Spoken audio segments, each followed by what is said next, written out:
আল্লাহ আমার রব, এই রবি আমার সব। দামে দামে তুন মনে তারি অনুভব। তোমার দুনিয়াতে আমি যেদিকে তাকাই, অথই নিয়ামতে ডুবে আছি সবাই।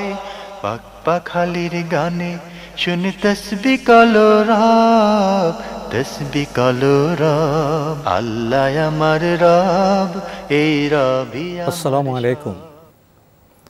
আলহামদুলিল্লাহ, আসসালাতু ওয়াসসালামু আলা রাসূলিল্লাহ। প্রিয় দর্শক, আপনারা যারা দেশে আছেন প্রবাসে, সবাইকে জানাই অনেক অনেক প্রীতি ও শুভেচ্ছা। শুরু হলো এনটিভি আয়োজিত এবং লাভ হলো নিবেদিত অনুষ্ঠান আপনার জিজ্ঞাসা। আপনাদের সাথে আছি আমি জাইনুল আবেদিন আজাদ, আর আপনাদের মনে জায়গা প্রশ্নের জিজ্ঞাসার জবাব দিচ্ছেন বিশিষ্ট আলেম ডক্টর মোহাম্মদ সাইফুল্লাহ। আসসালামু আলাইকুম ওয়া রাহমাতুল্লাহি ওয়া বারাকাতুহু। প্রিয় দর্শক, চলুন তাহলে জিজ্ঞাসার জগতে। শুরুতে একটি ইমেল পাঠিয়েছেন আবদুল্লাহ, ঢাকা থেকে। লিখেছেন, দান সদকা করার সময় বেশ কয়েকজনের পক্ষ থেকে দান করছি এভাবে নিয়ত করে, তাহলে সবাই সওয়াব পেয়ে যাবে? আমার প্রশ্ন, সর্বোচ্চ কতজনকে আমি এই নিয়তের মধ্যে যুক্ত করতে পারবো? ধরুন আমি দান করার সময় নিয়ত করলাম এই দান আমার মা বাবাও আমার নানা নানুর পক্ষ থেকে করছি। এভাবে সর্বোচ্চ কতজনকে আমি নিয়তের মধ্যে যুক্ত করতে পারবো জানাবেন? সবাই কি করতে পারবে? যতজনের নাম আপনার মনে আসে ততজনই করতে পারবে। এভাবে বলে সব মুসলিম নরনারীর জন্য সবকে যুক্ত করা যাবে? জি, যুক্ত করা যাবে। আর দান যত অল্পই হোক? হ্যাঁ, যা অল্প হোক, কোনো অসুবিধা নেই। জি। আচ্ছা, এর মধ্যে কি কোনো পার্থক্য আছে যে অনেকের জন্য আমি যদি দান করি, দোয়া করি, আর অল্প জনের মধ্যে করি, কয়জনের জন্য করা, অনেকের জন্য করার মধ্যে কোনো পার্থক্য হবে? হ্যাঁ, পার্থক্য আছে। যদি অনেকের পক্ষ থেকে দান করা হয় থাকে, এই সকলের সব উনি পেয়ে যাবেন। জি, তাহলে এক্ষেত্রে উদার হওয়া ভালো, তাতে ব্যাপক হওয়া যায়। অবশ্যই। জি। আমরা খুবই গুরুত্বপূর্ণ বিষয়ে অবগত হলাম প্রিয় দর্শক। আরও লিখেছেন, তাকবীরে তাহরিমা বলে হাত না বেঁধে ছেড়ে দেওয়ার কি কোনো সহি বিধান আছে, যেটা মালিকি মাযহাবে সাধারণত দেখা যায়? না, এর পক্ষে মালিকীদের কোনো দলিল নেই। শুধুমাত্র সুহনুন রাহিমাহুল্লাহ তাআলা ইমাম মালিক থেকে একটি রিওয়ায়াত বর্ণনা করেছেন। ইমাম মালিক রহমতুল্লাহ আলাইহি শেষ সময় যখন সুহনুন ইমাম মালিক রহমতুল্লাহর কাছে আসেন, তখন ইমাম মালিক রহমতুল্লাহ নাকি ইসতাল করতেন। ইসতাল বলা হয় তাকে হাত ছেড়ে দেওয়াকে। সেখান থেকে মালিকি মাযহাবের আফ্রিকান যারা আছে, সমস্ত মালিকি মাযহাব নয়, তারা ইসতালকে ইমাম মালিক রহমতুল্লাহ মাযহাব হিসেবে উল্লেখ করেছেন। কিন্তু ইমাম মালিক রহমতুল্লাহ আলাইহির কাছ থেকে অন্যান্য যে সমস্ত বর্ণনাকারী বর্ণনা করেছেন, যেমন মুহাম্মদ ইবনে কাসিম আল-তাকি রহমতুল্লাহ আলাইহি, তারপরে আরও ইমাম মালিক ইবনে হাবিব রাহিমাহুল্লাহ তাআলা, এরা সবাই ইমাম মালিক রহমতুল্লাহ থেকে বর্ণনা করেছেন, ইসতাল বর্ণনা করেন নাই, বরং ওয়াদা বর্ণনা করেছেন। ওয়াদা হচ্ছে হাত বাঁধা বর্ণনা করেছেন।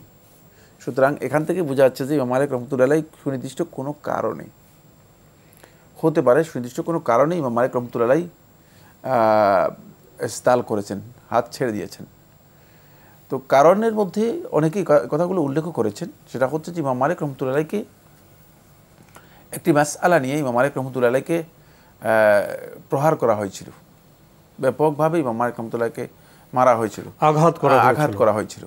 তো ইমাম মালিক রহমতুল্লাহ স্কন্ধে, কাঁধে এবং হাতে এত বেশি আঘাত করেছিল যে ইমাম রহমতুল্লাহ হাত বাঁধতে পারতেন না। যখন সালাতে দাঁড়াতেন তখন ইমাম রহমতুল্লাহ হাত বাঁধতে পারতেন না, অসমর্থ, হাত ছেড়ে দিয়ে রাখতেন।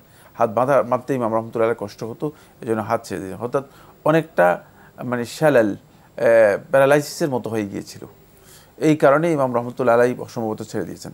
বাকি এটাও সম্ভবত বললাম, এটা কিন্তু মানে নিশ্চিত বক্তব্য নয়। বিশুদ্ধ বক্তব্য হচ্ছে ইমাম মালিক রহমতুল্লাহ আলাইহির বক্তব্য, এখানে কোনো দলিল ভিত্তিক নয়। এবং ইমাম রহমতুল্লাহ আলাইহি যে মানহাজ বা যে উসুল গ্রহণ করেছেন, সেই উসুল অনুযায়ী, উসুল আহলুল মদিনা, মানে আহলুল মদিনার আমলটাকে তিনি অগ্রাধিকার দিতেন। কিন্তু আহলুল মদিনার আমল ছিল হাত বাঁধা, হাত ইরসাল করা না। তাহলে বোঝা গেল যে ইমাম রহমতুল্লাহ আলাইহি আসলে হাত বাঁধাটাকেই গ্রহণ করেছেন। এটাই তার মাযহাব। বিশেষ কারণে বিশেষ অবস্থাটা তো বিধান হিসেবে মেনে নেওয়া যায় না। নির্দিষ্ট কোনো কারণ ছিল হয়তো, যেটা সুহনুন রহমতুল্লাহ আলাইহি হয়তো ইমাম মালিক রহমতুল্লাহকে দেখেছেন, কিন্তু সুহনুন রহমতুল্লাহ আলাইহি বিষয়টাকে স্পষ্ট করতে পারেন নাই। ফলে পরবর্তীতে হয়তো এই বর্ণনা মালিকি মাযহাবের লোকেরা গ্রহণ করেছেন এবং বলেছেন যে না, ইমাম মালিক রহমতুল্লাহ আলাইহিকে যেহেতু দেখেছেন তিনি হাত ইসদাল করতেন, ইসদাল করতে মানে ছেড়ে দিতেন, তাহলে আমরাও ইসদাল করব। আসলে এটা ইমাম মালিক রহমতুল্লাহ মাযহাব নয়, এর সুস্পষ্ট কোনো দলিল নেই। তো আপনার সামগ্রিক আলোচনা থেকেও তো আমরা এটা উপলব্ধি করলাম যে হাত আমাদের বাড়তেই হবে, এবং মালিক রহমতুল্লাহ যে বক্তব্য বা বিধান সেখানেও হাত বাঁধার বিষয়টি আছে বিশেষ অবস্থা ছাড়া। প্রিয় দর্শক, আমাদের হাতে একটি ইমেল, সঙ্গত কারণে আমরা যিনি ইমেল পাঠিয়েছেন তার নাম পড়ছি না, লিখেছেন, আমি একজন বিশেষজ্ঞ চিকিৎসক এবং স্বাস্থ্য মন্ত্রণালয়ে কর্মরত আছি। আমার স্বামীও একজন বিশেষজ্ঞ চিকিৎসক। আমার মেয়ে রাজধানীর এক স্বনামধন্য শিক্ষা প্রতিষ্ঠানে একাদশ শ্রেণীর ছাত্রী। আমার মেয়ে অনলাইনের মাধ্যমে এক ছেলের সাথে পরিচিত হয় যার পিতা একটি মাদ্রাসার বাবুর্চি, এবং সেই ছেলে আমার মেয়ের চেয়ে 14 বছরের বড়। ছেলে এসএসসি পাস এবং বর্তমানে কিন্ডারগার্টেন স্কুলে অস্থায়ীভাবে চাকরিরত আছে। মাসিক সম্মানী মাত্র 3000 টাকা। তারা নিজেরা কোর্ট ম্যারেজের মাধ্যমে পিতামাতার অনুমতি ব্যতীত বিয়ে করে এবং এর বিরোধিতা করায় সে বাসা থেকে পালিয়ে ওই ছেলের কাছে চলে যায়। যে মোহরানা নির্ধারণ করা হয় 30,000 টাকা, সেটাও অনাদায়ী। এমত অবস্থায় এই বিয়েটি কি শুদ্ধ বা গ্রহণযোগ্য হয়েছে জানাবেন, এবং পিতামাতা হিসেবে আমাদের করণীয় কি সে বিষয়েও জানালে উপকৃত হব। আমরা তাকে অনেকভাবে বোঝানোর চেষ্টা করেছি। সে বলেছে হানাফি মাযহাব অনুযায়ী এভাবে বিয়ের অনুমতি আছে বিধায় সে এমনভাবে বিয়ে করেছে। হ্যাঁ, যদি হানাফি মাযহাব অনুযায়ী বিয়ে করে থাকে তাহলে হানাফি মাযহাব অনুযায়ী বিয়ে বৈধ, ঠিকই বলেছে। বাকি এক্ষেত্রে আপনারাই সমঝোতা করে নেবেন বিষয়টি। প্রকৃত বক্তব্য হচ্ছে যেটা, সেটা হলো এই ধরনের বিয়ে বৈধ নয়। তিনি যে বক্তব্য দিয়েছে হানাফি মাযহাব অনুযায়ী, ঠিকই বলেছে। হানাফি মাযহাবের আলেমগণ এক্ষেত্রে বৈধ বলেছেন। যদি কেউ ওই ধরনের বিয়ে করে তাহলে তার বিয়ে বৈধ হয়ে যেতে পারে। কিন্তু রাসূলুল্লাহ সাল্লাল্লাহু আলাইহি ওয়াসাল্লাম হাদিসের মধ্যে স্পষ্ট করে বলেছেন, লা নিকাহা ইল্লা বিওয়ালি, অভিভাবক ছাড়া, অভিভাবকের অনুমোদন ছাড়া কোনো ধরনের বিয়ে নেই। যদি কেউ বিয়ে বসে থাকে তার বিয়ে বৈধ হবে না। এই জন্য বিশুদ্ধ বক্তব্য হচ্ছে এই ধরনের বিয়ে বৈধ হয়নি। বাকি এখন আপনাদের দায়িত্ব যেটা, সেটা হচ্ছে আপনারা এখানে তাদের সাথে সমঝোতা করে নেবেন, তাদের সাথে সমঝোতা করা। জি।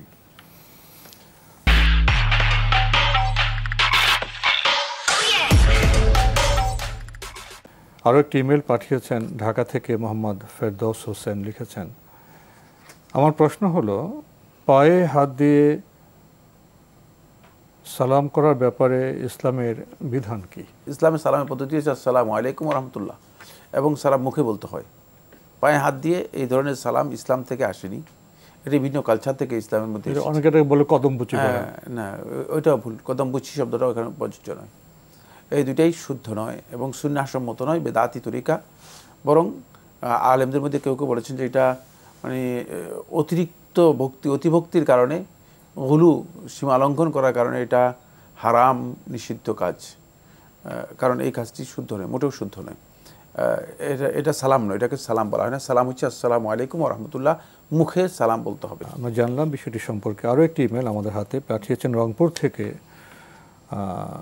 চৌধুরী সোহাগ, লিখেছেন, আমি মোবাইল কোম্পানি থেকে টাকা লোন নিলে ওই লোনের টাকা দিয়ে কথা বললে রেগুলার সময় কল রেট যা কাটে, লোনের টাকায় তার চেয়ে বেশি টাকা কাটে। আমার কাছে মনে হয় তারা সুদসহ টাকা কেটে নেয়। সেক্ষেত্রে এই লোন নেওয়া আমার সুদে লোন নেওয়ার শামিল হবে কি? লোন আপনি নিচ্ছেন এবং সুদ দিচ্ছেন, এটা সুদ, একেবারে প্রকাশ্য সুদ। কীভাবে সুদ হবে না? এটা প্রকাশ্য একটা সুদ। আপনি বলছেন আমি লোন নিচ্ছি, ঠিক না? তো লোন নিচ্ছেন মানে লোনের এগেইনস্টে টাকা চেয়ে বেশি তারা কেটে রাখে, টাকা বেশি দিচ্ছেন, বেশি নিচ্ছেন, কেটে রাখছে। জি, তাহলে এটা সুদ ছাড়া আর কি হবে? জি, আমরা জানলাম বিষয়টি সম্পর্কে। প্রিয় দর্শক, আমাদের হাতে আরও একটি ইমেল, আগে পাঠিয়েছিলেন ইমেলটি SM রাকিবুল হাসান রাকিব। আমরা আপনার বেশ কয়েকটি প্রশ্নের জবাব দিয়েছিলাম, আপনার আরও কয়েকটি প্রশ্ন রয়ে গেছে। আপনি লিখেছেন, ইসলামে বিবাহের ক্ষেত্রে কুফু বলতে কি বোঝায়? কুফুর কোনো দিক রয়েছে, কোন কোন দিক রয়েছে? কুফু সম্পর্কে একটু বিস্তারিত ব্যাখ্যা করে বুঝিয়ে বলবেন? আল কুফু আল কাফাআ মানে ফিকহুল ইসলামীতে অত্যন্ত গুরুত্বপূর্ণ একটি সাবজেক্ট। কুফু হচ্ছে সমতা, এবং স্বামী এবং স্ত্রী, বর এবং কনে, এই দুই ফ্যামিলির পরস্পরের সামঞ্জস্যতা, মানে যাতে করে একটা অনেক উপরে একটা অনেক নিচে এই ধরনের না হয়, যেন ভারসাম্য নষ্ট না হয়, ভারসাম্য ঠিক থাকা, ভারসাম্য নষ্ট না হওয়া। আল কাফাআতু ফিদ্দীন, প্রথম হচ্ছে দ্বীনের ক্ষেত্রে কাফাত থাকতে হবে, মানে এই ভারসাম্য বা সমতা থাকতে হবে, দ্বীনের বিষয়ে ভারসাম্য থাকতে হবে। একজন দিনদার নারী আর একজন গাঞ্জাখোর ছেলে, কাফাত নেই, এখানে বিয়ে হবে না। আর একজন মধুদী ছেলে আর একজন মানে দিনদার নারী, এর হবে না। আবার একজন দিনদার ছেলে আর একজন খারাপ মানে নারী, হয়তো বেপর্দা অশ্লীল কাজে জড়িত এই নারী, এটা কাফাত নয়। প্রথম কাফাত হচ্ছে আল কাফাত ফিদ্দীন, তাদের জীবন পদ্ধতিতে মিল নেই। হ্যাঁ, জীবন পদ্ধতি মিল নেই, লাইফস্টাইলে কোনো মিল নেই, এটা কুফু হবে না, এটা কাফাত হবে না। 2 নম্বর হচ্ছে আল কাফাত ফিল মাল, সম্পদের মধ্যে কাফাতটা থাকতে হবে। সম্পদের কাফাতটা হচ্ছে একজন মনে করেন অনেক বড় সম্পদের অধিকারী, কারণ আরেকজন হচ্ছে একেবারেই এত মানে হয়তো রাস্তার মানুষ, তাহলে মানে আচরণ সমস্যা হবে, দৃষ্টিভঙ্গি মিলবে না, সমস্যা হয়ে যাবে, জীবনযাপনের বিষয়গুলো জটিলতা তৈরি হবে। মানে এরপরে হচ্ছে আল কাফাআতু ফিল হাসাব, মানে বংশমর্যাদা সম্মানের দিক থেকে মানে একটা মিল থাকতে হবে। একজন মনে করেন একেবারে দুর্ন একটা কাজ করে, আজ মনে করেন হাই লেভেলের একজন বড় র্যাঙ্কের মানে সম্মানীয় পোস্টে রয়েছে, সম্মানযোগ্য পোস্টে রয়েছে, মানে এখানে এই কাফা হবে না, এটা বাদ যাবে, মিল হবে না, মিল হবে না। আর হচ্ছে আল কাফাআতু ফিন নাসাব, সেটা হলো বংশীয় দিক থেকে মিল। বংশের বিষয়টি এটা আরবদের মধ্যে এটা প্রযোজ্য, অন্যদের মধ্যে এটা প্রযোজ্য নয়। তার কারণ হচ্ছে আজম যারা আছে তারা নিজেদের বংশকে ঠিক রাখেনি। বংশের এই বিষয়টি আরবদের কাছে অত্যন্ত গুরুত্বপূর্ণ, এই জন্য আরবরা এটাকে মেনটেন করত, দীর্ঘদিন থেকে মেনটেন করে আসছে। যেমন কোরাশি, হাশেমি, মোত্তালেবি, তারপরে জুহানি, হারবি ইত্যাদি ইত্যাদি, এগুলো তাদের কাছে পরিচিত ছিল। অনারবরা এই বংশীয় মানে দিকগুলোকে তারা ঠিক রাখেনি। অনারবদের কাছে বংশের কোনো পরিচয় নেই, মানে আয়েলি যে পরিচয়, বংশের যে পরিচয়, সেটা অনারবদের কাছে নেই, সেখানে সকল মিক্সড হয়ে গিয়েছে। আর বিশেষ করে যে সমস্ত কলোনিয়ান দেশগুলো আছে সেগুলোতে আর এটার কোনো অস্তিত্বই নেই, সেখানে বিভিন্ন ধরনের মানুষ যুক্ত হয়ে গিয়েছে, ফলে এটাকে মানে সেভাবে সংরক্ষণ করা হয়নি। এক্ষেত্রে যে বিষয়টি বেশি গুরুত্ব দিয়ে করা দরকার সেটা হচ্ছে পরিবেশ এবং কালচারের সাথে মানে সমতা আছে কিনা। কারণ এক অঞ্চলের মানুষ আরেক অঞ্চলে বিবাহ হলে অনেক সময় কালচারের কারণে একটা মানে সাংঘর্ষিক তৈরি হয়, পরবর্তীতে দাম্পত্য জীবনে কলহ তৈরি হয়, ওঠা বসা, খাদ্যাভ্যাসে, বিভিন্ন রসম রেওয়াজে, এই বিষয়গুলো সমতা। তবে এই সমতাগুলো অপরিহার্য বিষয় নয়, এগুলো বিবেচনার বিষয়। এখানে বিবেচনার সাথে যে জিনিসটিকে সবচেয়ে বেশি গুরুত্ব দিবে সেটা হচ্ছে দিনটাকে সবচেয়ে বেশি গুরুত্ব দিবে, কারণ দিনের ব্যাপারে কোনো ধরনের কম্প্রোমাইজ মৌলিক বিষয়। আর বাকিগুলোর ব্যাপারে যদি মানে কিছু কম বেশি হতে পারে, যদি চালানো যায় তাহলে কি করা যেতে পারে, চালানো যেতে পারে। কিন্তু সবচেয়ে বেশি গুরুত্ব দেওয়া হবে সেটা হলো দিনের ব্যাপারে। দিনের ব্যাপারটা কম্প্রোমাইজ না করে বাকি অন্যান্য বিষয়গুলো কম্প্রোমাইজ করলেও এটাকে মানে পরস্পর যদি সম্মতি থাকে তাহলে কাফা হিসেবে, কুফু হিসেবে ধরা হবে। এটা সমতা এখানে ধরা হবে। এবং এই সমতা মূলত এই জন্য করা হয়েছে যাতে করে মানে জীবনযাপনের ক্ষেত্রে বড় ধরনের কোনো বিচ্ছিন্নতা না আসে। আমরা খুবই গুরুত্বপূর্ণ বিষয়ে মৌলিক যে প্রসঙ্গগুলো আছে সে বিষয়ে আমরা অবগত হলাম। আমাদের সমাজ জীবনের বিষয়টি আমাদের মনে হয়েছে খুবই গুরুত্বপূর্ণ। আরও লিখেছেন, স্বামী বলছেন ডানে যেতে, পিতা বলছেন বামে যেতে, সেক্ষেত্রে বিয়ের পর মেয়েরা কার নির্দেশকে বেশি প্রাধান্য দেবেন? স্বামী যদি ডান দিকে যেতে বলে ডান দিকেই চলে যাবে, সেখানে পিতার হুকুম কার্যকর হবে না। স্বামীর আনুগত্যটা অগ্রাধিকার পাবে পিতার আনুগত্যের উপর। পিতার শুধুমাত্র পিতার সাথে সদ্ব্যবহার করতে হবে, ইহসান করতে হবে, উত্তম আচরণ করবেন। পিতার সাথে কোনো ধরনের এমন কোনো আচরণ করবে না যাতে পিতার মনক্ষুণ্ণ হয়। কিন্তু স্বামীর আনুগত্যের বাইরে মানে পিতা যদি কোনো বক্তব্য দিয়ে থাকে, সেক্ষেত্রে স্বামীর আনুগত্য আপনার উপর ফরজ। আপনি স্বামীর আনুগত্যকে, স্বামীর হুকুমটাকে আপনি অগ্রাধিকার দেবেন। জি। আর স্বামী যদি কোনো অন্যায় হুকুম দেয়? অন্যায়ের মাসালা তো স্বামী নয়, সকলের জন্য, সকলের জন্য পরিত্যাজ্য। হ্যাঁ, অন্যায় তো প্রশ্নই আসে না। হ্যাঁ, আমরা অন্যায় নিয়ে এখানে আসবেই না। জি, আমরা জানলাম বিষয়টি সম্পর্কে। প্রিয় দর্শক আরও লিখেছেন, স্বামী যদি মনে করে স্ত্রীর মা অথবা বোন ভালো মানুষ নয় বরং অসৎ, তারা তাদের মেয়ে অথবা বোনের কাছে আসলে কুপরামর্শ এবং কুবুদ্ধি দিয়ে তাকে বিপথে পরিচালিত করে। এতে সংসারে অশান্তি তৈরি হয় এবং এই বিষয়টি স্বামীর কাছে সুস্পষ্ট। সেক্ষেত্রে স্বামী কি স্ত্রীর মা এবং বোনকে বাড়িতে আসতে নিষেধ করতে পারবেন? সেক্ষেত্রে স্বামী কি বৃহত্তর স্বার্থে স্ত্রীকে তার মা এবং বোনের সাথে যোগাযোগ বন্ধ করতে বলতে পারবেন? না বলাই উত্তম।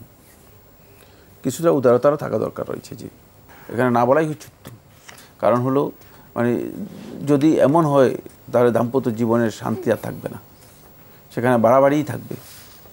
মানে এক্ষেত্রে যিনি স্বামী তাকে বুঝতে হবে, যদিও স্বামী শব্দ হচ্ছে শুদ্ধ নয়, যিনি স্বামী তাকে এটা বুঝতে হবে যে মানে এখানে স্ত্রী যিনি আছেন তিনিও তো একটা মানুষ, তার তো কিছু উপলব্ধি, চেতনা, দাবি, ইচ্ছা আছে, সেই জিনিসটা বুঝতে হবে।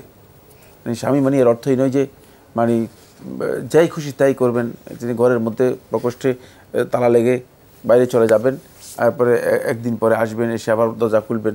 এগুলো ইসলামী শরিয়ার কোনো বক্তব্য নয়। এক্ষেত্রে যদি স্বামী নিজের মন মতো কোনো কিছু করে থাকেন তাহলে তিনি গুনাহগার হবেন। উদারতা প্রয়োজন এবং এখানে সংশোধনের চেষ্টাও থাকা প্রয়োজন। জি, আমরা খুবই গুরুত্বপূর্ণ বিষয়ে অবগত হলাম। প্রিয় দর্শক, আমাদের হাতে আরও একটি ইমেল পাঠিয়েছেন আরিফুজ্জামান আরিফ। লিখেছেন, আমার এক চাচা ইন্তেকাল করেছেন। উনি নিঃসন্তান। উনি স্ত্রী, মা, 3 ভাই, 2 বোন রেখে মারা গেছেন। ওনার ব্যাংকে টাকা আছে 30 লক্ষ। ব্যাংকের নমিনি ওনার স্ত্রী। এখন এই টাকা কিভাবে বন্টন হবে? চাচা ফরজ হজ করেননি, ওনার ইচ্ছে ছিল হজ করার। ওনার স্ত্রী বলছেন এই টাকা দিয়ে বাকি জীবন চলবেন। শুধুমাত্র স্ত্রী 4 ভাগের 1 ভাগ পাবেন, আর বাকি অন্য ওয়ারিশরা পেয়ে যাবে। সুতরাং স্ত্রীর এই ধরনের বক্তব্য দেওয়ার কোনো সুযোগ নেই। নমিনি করার পরেও তিনি চলবেন কিভাবে তিনি ব্যবস্থা করবেন। হ্যাঁ, নমিনি করা হয়েছে, নমিনি করা হয় থাকে শুধুমাত্র যেহেতু টাকা রিসিভ করার জন্য, মানে টাকার নমিনি অর্থাৎ মালিকানা দেওয়া হয় না, নমিনিতে মালিকানা দেওয়া হয় না। ওয়ারিশদের টাকাটা যেন কোনো একজন ব্যক্তি মারা গেলে তার মানে অবর্তমানে যাতে করে তার টাকাটা রিসিভ করতে পারে যে কোনো একজন ব্যক্তি, এই জন্য নমিনি করা হয় থাকে। নমিনি করার অর্থ এই নয় যে তাকে মালিকানা দেওয়া হয়েছে। সুতরাং এক্ষেত্রে স্ত্রী কেবল মাত্র 4 ভাগের 1 ভাগ পাবে, আর বাকি টাকাটা স্ত্রী ওয়ারিশদের মধ্যে দিয়ে দেবে। এর 4 ভাগের 1 ভাগ দিয়ে তিনি যদি সারা জীবন নয়, মানে জীবনের পরবর্তী জীবনও যদি যাপন করতে চান কোনো অসুবিধা নেই, যাপন করতে পারবেন, কিন্তু তিনি এর বাইরে অতিরিক্ত টাকা পাবেন না। আমরা জানলাম বিষয়টি সম্পর্কে। প্রিয় দর্শক, আমাদের হাতে আরও একটি ইমেল পাঠিয়েছেন জাহাঙ্গীর আলম গাইবান্ধা থেকে। লিখেছেন, বিভিন্ন ফার্মাসিউটিক্যালস কোম্পানি থেকে তাদের কর্মীর মাধ্যমে বা যারা চাকরিরত আছেন তাদের মাধ্যমে যে বিভিন্ন ডক্টরকে গিফট হিসেবে বিভিন্ন ওষুধ বা নগদ টাকা দেন, এটা কি জায়েজ? না, ওষুধ এবং নগদ টাকা এগুলো ডাক্তারদেরকে দেওয়া হারাম, ডাক্তারদের জন্য গ্রহণ করাও হারাম। কারণ এগুলোর মাধ্যমে ডাক্তাররা নিজেরাও প্রতারিত হচ্ছে, আবার এটাকে কি বলা হয় থাকে এই যারা রোগী আছে, হ্যাঁ, রোগীদেরকে ভয়ঙ্করভাবে প্রতারিত করতেছে। তাহলে ভালো ওষুধ আছে কিন্তু ওই মন্দ ওষুধ লিখে দিচ্ছে ওই উপহারের জন্য, গিফটের জন্য। আমরা জানলাম বিষয়টি সম্পর্কে। প্রিয় দর্শক, আমাদের হাতে আরও একটি ইমেল যিনি পাঠিয়েছেন নাম প্রকাশে অনিচ্ছুক। লিখেছেন, যদি মসজিদে ঢুকে দেখি আজান হচ্ছে তাহলে কি করব? দাঁড়িয়ে থেকে আজানের উত্তর দিব নাকি বসে আজানের উত্তর দিব? কারণ মসজিদে ঢুকে তো 2 রাকাত নফল নামাজ পড়ার বিধান রয়েছে। মসজিদে ঢুকেছেন, আজান হচ্ছে, দাঁড়িয়ে থাকবেন, আজানের উত্তর দিবেন, তারপরে 2 রাকাত পড়বেন, 2 রাকাত পড়ে তারপরে বসবেন। জি, আমরা জানলাম খুবই গুরুত্বপূর্ণ বিষয়ে প্রিয় দর্শক। তো সময়ের কারণে আমাদের আজকে এখানেই শেষ করতে হচ্ছে। আপনাকে অনেক ধন্যবাদ। আপনাকে অনেক ধন্যবাদ। প্রিয় দর্শক, আমরা দেখছিলাম এনটিভি আয়োজিত এবং লাভেলো নিবেদিত অনুষ্ঠান আপনার জিজ্ঞাসা। আমাদের অনুষ্ঠান আপনারা এনটিভি অনলাইনেও দেখতে পারবেন, ভিজিট করুন www.ntvbd.com। এছাড়া ইউটিউবে এবং আমাদের ভেরিফাইড ফেসবুক পেজে অনুষ্ঠান দেখতে পারবেন। আজকের শেষের প্রশ্নটি আমাদের খুব ভালো লেগেছে যে মুসলিম হিসেবে তো আমরা মসজিদে যাব, সেখানেও আমাদের কিছু করণীয় আছে, বিধান আছে। আমরা মসজিদে ঢুকলাম, আজান দিচ্ছে, আমাদের আজানের জবাব দিতে হবে, এরপরে 2 রাকাত নামাজ আদায় করতে হবে, এরপরে বসতে হবে। জীবনের বিভিন্ন ক্ষেত্রে এরকম অনেক বিধান আছে। যদি আমরা সেগুলো জানি, মানি, দেখা যাবে আমাদের জীবন সৌন্দর্যে, সাফল্যে এবং বরকতে ভরে উঠবে। আসুন না আমরা জীবনযাপনের অন্য বিষয়গুলো জেনে নিই। চিঠি লিখুন, প্রশ্ন পাঠান আমাদের ঠিকানায়। পরিচালক আপনার জিজ্ঞাসা, এনটিভি, বিএসসিসি ভবন, 7ম তলা, 102 কাজী নজরুল ইসলাম অ্যাভিনিউ, কারওয়ান বাজার, ঢাকা 1215। ইমেল অ্যাড্রেস আপনার জিজ্ঞাসা @ntvbd.com। প্রিয় দর্শক, মহান আল্লাহ আমাদের সবাইকে নিরাপদে রাখুন, রাখুন শান্তিতে। আসসালামু আলাইকুম। আল্লাহ আমার রব, এই রবি আমার সব, দামে দামে তুন মনে তারি অনুভব। আল্লাহ আমার রব, এই রবি আমার সব।